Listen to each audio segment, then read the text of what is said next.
मैंने आज बात की, मैं कहीं बैठा हुआ था, पति पत्नी में झगड़ा हो गया, मुझे कहीं बुलाया गया।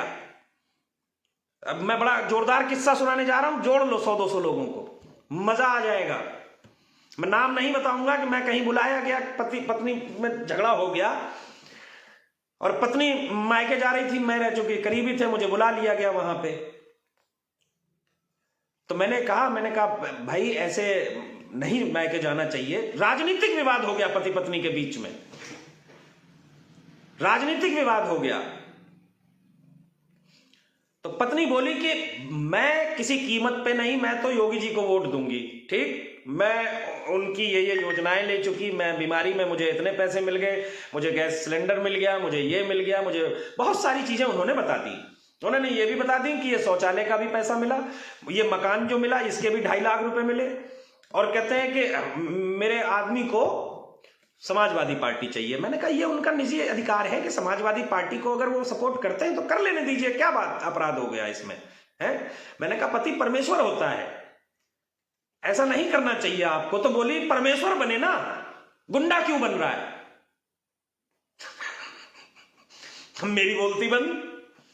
मैंने कहा भाई मायके छोड़ करके मत जाइए, पति परमेश्वर होता है, अगर वो समाजवादी पार्टी में जाना चाहता है उसे जाने दीजिए। तो पत्नी का सीधा कहना था कि ये परमेश्वर बने ना, ये गुंडा क्यों बनना चाहता है। तो महिलाओं में जो एक प्रेम बढ़ा है बाबा के प्रति, बेटियों में जो एक सुरक्षा का भाव आया है, बहनों में जो एक सुरक्षा का भाव आया है उत्तर प्रदेश में, पहले डर बैठ गया था, वो जो डर निकला है वो बहुत बड़ी चीज है। आज पहले हर जिले में, मैं एक बार कहीं पहले भी ये बात बता चुका हूं कि पहले कई जिलों में नहीं, उत्तर प्रदेश के हर जिले में सरकार बदलते एक गुंडा पैदा हो जाता था, 2 गुंडे पैदा हो जाते थे, 4 गुंडे पैदा हो जाते थे, एक अपहरण के नाम पे, एक हत्याओं के नाम पे, ये हर जिले का किस्सा होता था। एक फिरौती मांगता था, एक जमीनों का हड़पने वाला पैदा हो जाता था है, और इन सबका कमीशन इन सांसदों विधायकों को जाता था। ये हो गया बंद। पहले हम कचहरी में बाद में घुसते थे, वकील से बाद में मिलते थे, पहले दलाल मिल जाते थे। तहसील में बाद में घुस पाते थे, गेट पे पहले दलाल मिल जाते थे। आरटीओ ऑफिस में बाद में घुस पाते थे, पहले दलाल मिल जाते थे। दुकानें खोल रखी थी, बंद हो गया है। ये लोग बेरोजगार हो गए हैं, इनके अंदर बड़ा गुस्सा है, बड़ा गुस्सा है इनके अंदर। क्या कर सकते हैं अब, इनकी बेरोजगारी कैसे वापस लाई जाए बताओ। हम तो इनसे कहते हैं कि अच्छा काम करो, है, मेहनत करो, है, 2 पैसे कमाओ और घर चलाओ, लेकिन जिस कुत्ते के मुंह खून लग गया हो उसे मेहनत अच्छी कहां लगेगी। कई भिखारियों को समझाने की कोशिश करके देखना, उन्हें कभी मेहनत का पैसा अच्छा ही नहीं लगता। तो जिनको फिरौती, जमीन हड़पना, अपहरण, मर्डर और मतलब इस तरीके के कचहरी की दलाली, के आरटीओ ऑफिस की दलाली, जिनके इनके सबके धंधे बंद हो गए। ऐसा नहीं है कि अभी सारा करप्शन खत्म हो गया है, मैं उन लोगों में से नहीं हूं कि नहीं जी बिल्कुल जी सब सारे शरीफ हो गए, अभी भी कुछ बैठे हुए हैं, लेकिन इन्हें भी तो खत्म करना है भाई, इन्हें भी तो खत्म करना है। वो कैसे खत्म होंगे, वो तब खत्म होंगे जब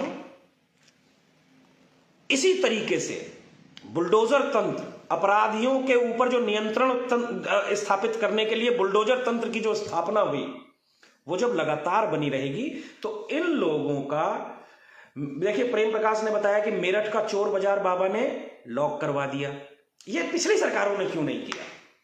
अब एक बात मैं आपसे बात करना चाहता हूं, मुख्तार अंसारी, अतीक अहमद, नावेद जैसे लोग जब विधायक बनेंगे तो आपको क्या लगता है क्या होगा, उन जिलों में क्या बढ़ेगा, क्या वो मतलब वो आपको लगता है नावेद जैसे लोग सेवा करेंगे?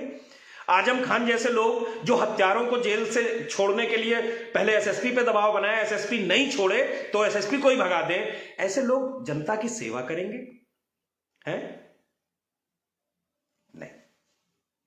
हमें भाई देखिए, ये हो सकता है कहीं कुछ कमी रह गई हो, ठीक, लेकिन बहुत सारी चीजों से निजात मिली है, शांति मिली है।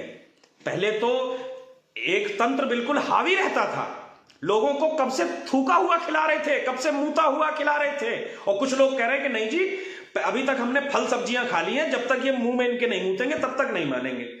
क्यों भाई ऐसी परिस्थिति उत्पन्न करना चाहते हो? क्यों ऐसी परिस्थिति उत्पन्न करना चाहते हो कि ये थूकने मूतने वालों की सरकार आ जाए, ये गुंडा तंत्र हावी हो जाए? कुछ लोग निजी स्वार्थ में आकर, मैं हर बिरादरी की बात कर रहा हूं, इस गुंडा तंत्र को हावी करना चाहते हैं उत्तर प्रदेश में। सभी लोग एक एक शेयर जरूर ठोक दें, मैं जरूर इतना कहूंगा, जो लोगों को मेरी बात समझ में आ रही है वो लोग एक एक शेयर कर दें कि आखिर इस गुंडा तंत्र को क्यों हावी करना चाहते हैं उत्तर प्रदेश में। भाई आपके एक निजी फायदे के लिए मैं आप लोगों को बताना चाहता हूं, मायावती की सरकार आई थी, न जाने कितने कानून बन गए, और मायावती की सरकार किनसे बनी थी? ब्राह्मण और ठाकुरों से। इन्हीं के खिलाफ कानून बनते रहे, सिर्फ इनके लोगों के निजी स्वार्थ की वजह से, इनके निजी स्वार्थ की वजह से कि इनके बीवी बच्चों की 7 पुश्त पल जाएं। ना भैया, ये एमएलए ट्रेंड करने की जरूरत ना है, हाथ जोड़ के निवेदन है, ये सब ये ट्रेंड करने की जरूरत ना है। सरकारी घर बनाने को जो पैसा मिल रहा था उससे गांवों के सरपंच नेता हर एक से पैसा ले रहे हैं भैया, अभी भी सपा में हैं। नहीं बिल्कुल, कुछ लोग तो, जैसे मैं आपको बताऊं, कुछ थाने में भी, भाई ऐसा तो नहीं है, उनकी भी तो जातियां हैं, जो इंस्पेक्टर बैठे हुए हैं, जो अधिकारी बैठे हुए हैं, उनका भी तो अपना एक मोटिव है। कुछ लोग मिल करके सरकारी जो है वो भी मतलब इस सिस्टम को बिगाड़ने की कोशिश कर रहे हैं। आप समझिए कि एक आंदोलन किया गया, वो थे खालिस्तानी, उन्हें सिख बना करके पेश किया गया, हिंदू और सिखों को समाज में वैमनस्यता फैलाने के लिए, 2 भाइयों को लड़ाने के लिए। जो देशद्रोही थे उनको सिख जबरदस्ती घोषित किया जा रहा था, जबकि वो सफल नहीं हो सके। हमेशा सिख और हिंदू एक थे, एक ही रहे।